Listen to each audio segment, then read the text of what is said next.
Hello, welcome back to our channel. তো আজকে সকাল সকাল চলে এসেছি ছাদে। আর এই সোলার পেটিতে আগের দিন বলছিলাম যে মাছ রাখবো, আর আজকে এখন বাইরে হচ্ছে বৃষ্টি, আর বালতিতে আমি জল ভরতে দিয়ে এসেছিলাম। তো এটাকে আমি ভিজিয়ে রাখবো কিছুদিন বলতে একদিন কি 1.5 দিন মতন ভিজিয়ে রাখবো, রেখে তারপর এটাকে পরিষ্কার করব। কারণ এটা থেকে যেই নোংরাগুলো আছে সেগুলো উঠছে না। আমি হাত দিয়ে অনেকবার ডলে ওঠানোর চেষ্টা করেছিলাম, বাট উঠছে না। তো আর বেশি প্রেশারও দিতে পারছি না, কারণ এটা সোলার, তো লিকেজ হওয়ার চান্সটা একটু বেশি আছে। ওই কারণে বেশি প্রেশার দিতে পারছি না, তাই এটা ভেজানো থাকবে। আর তোমরা আমাকে একটা জিনিস সাজেস্ট করো, কি আমি এই কালো স্টোন চিপটা ইউজ করব নাকি স্যান্ড ইউজ করব।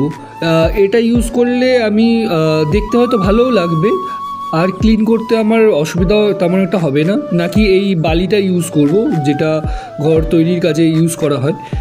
দুটোতেই ভালো লাগবে আশা করি, বাট এটাতে আমার পরিষ্কার করতে একটু প্রবলেম হয়ে যাবে। তোমরা তাড়াতাড়ি কমেন্টে জানাও যে আমার কি করা উচিত। আর এখন এই ফুল গাছগুলো রাস্তার পাশ থেকে লাগাবো আমাদের বাড়ির সামনে। অনেক দিন এনেছি, বাট লাগানোই হচ্ছিল না।